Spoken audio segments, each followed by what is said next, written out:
आता आपल्या आवडत्या मालिकेचे संपूर्ण भाग मालिका प्रसारित झाल्यानंतर लगेचच पाहू शकता फक्त सन नेक्स्ट वर। भारतातील प्रेक्षकांसाठी मोफत सेवा। वृंदाताई एकटी आहे, बर्फीला सुद्धा वडिलांची गरज आहे आणि बाबांचं सुद्धा काही दिवसांपूर्वी हेच म्हणणं होतं।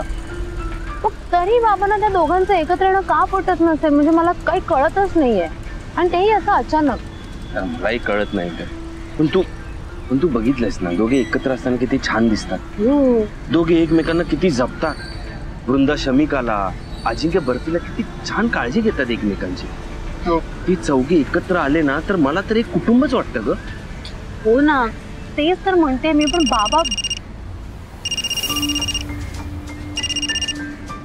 आई बोल। ऐक समीर, ऐक आणि ओवीला पण सांग। बरोबर, एक मिनिट स्पीकरवर टाकलाय, बोल। हे बघ, आता मास्तर घराबाहेर पडले आणि जाताना असं म्हणून गेले की ज्या विषयावर ज्याच्याशी बोलायला हवं त्याच्याशी बोलून येतो। म्हणजे नक्की अजिंक्य आणि वृंदा याच विषयावर असणार। तर वृंदा घरात आहे बाबा, कळलं? ती घरात आहे म्हणजे ते नक्की अजिंक्यशी बोलायला गेले।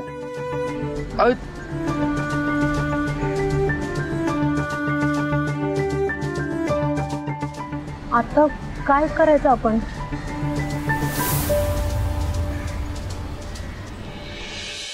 हो का, पाठव ना त्यांना। हाँ हाँ पाठव पाठव, प्लीज पाठव। हाँ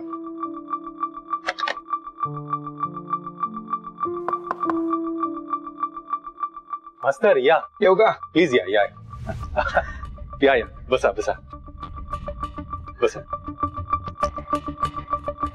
आज चक्क ऑफिसवर? अहो काय महत्वाचं काम होतं तर मला सांगायचं होतं ना, मी आलो असतो। बरं त्याच्या आधी मला सांगा, काय घेणार तुम्ही? चहा कॉफी काय सांगू? नाही नाही नाही नाही, काही नको, मी घरूनच आलो आता। नक्की? हो हो हो, काही नको। बर बोला। नाही म्हणजे तुम्हाला न सांगताच ऑफिस मध्ये आलो त्याबद्दल माफ करा मला, पण काय हीच जागा मला जरा योग्य वाटली। म्हणजे एका महत्वाच्या विषयावर बोलायचं होतं तुमच्याशी, त्यामुळे तुमच्या कामात व्यत्यय आणतोय त्यासाठी आधीच माफी मागतो मी तुमची। अहो मास्तर, महत्वाचं काम असेल म्हणूनच तुम्ही आला असाल, कळतंय मला। बोला बोला। हो नाही म्हणजे आता तुम्ही म्हणाल की घरीच का नाही बोललो मी, तिथे नीट बोलता आलं नसतं जे काय मला बोलायचंय ते, म्हणून आलो मी ऑफिस मध्ये। तुम्ही मला एक्सप्लेनेशन देण्याची काही गरज नाहीये। खरं तर तुमचं वागणं विदाउट रिझन नसतं, माहितीये मला। तुम्ही मन मोकळेपणाने बोला प्लीज।